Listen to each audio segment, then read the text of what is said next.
You're watching UAAP Sunday on SNA. It is the Battle of Katipunan, round number 2, and at the half, the Blue Eagles are on top, 35 as against the 29 for the UP Fighting Maroons. Good afternoon, everyone. So glad you could join us on this Sunday afternoon. Mico, Halili with the Christian Luanzon. And what has stood out from that first half of action, partner? I think the strategy of UP in terms of giving up the offensive rebounds and scrambling outside. So what that did is that it makes your guards to be man-conscious of a scramble, because Ateneo coming into this ball game averaging close to 31 attempts and making close to 10 per ball game. They took that away because Ateneo was only 3 of 7. Obviously, if you don't have the chance to shoot, you can't make the shot.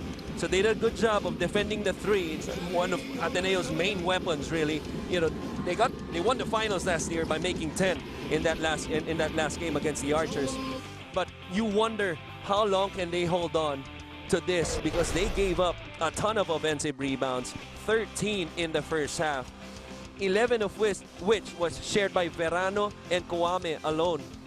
As you see, you know, 1 of 11 for UP, second chance points. It's very fortunate after giving up 13 offensive rebounds, only giving up 10, but that's because of the struggle of Ateneo. Imagine if they made half of, they had about like 8 point-blank shots. If they made about half of those, obviously it would be a double-digit ball game right now, lead for Ateneo.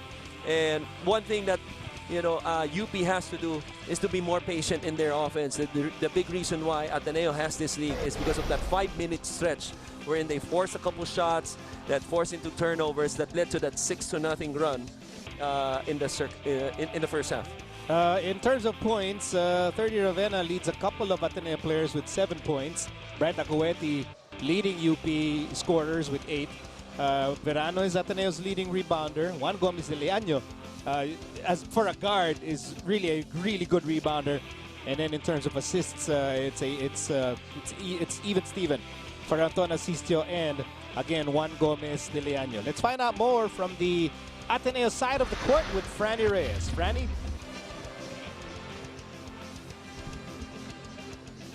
Well, yes, boys Franny, go ahead. have to up the level of their game offensively.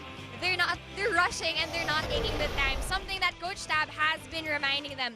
Defensively, they've been allowing UP easy baskets. They have to work on their communication, and they should be inspired by how their teammate Adrian Wong fought for that ball. And they should play with the same determination and aggression that he has just shown us today. Back to you, Mico and Christian. Well, Adrian Wong was showing a lot of guts. He was trying to get the ball, but he lost a tooth in the process. And I'm sure the Ateneo fans are hoping that Adrian will be okay, even without that front tooth.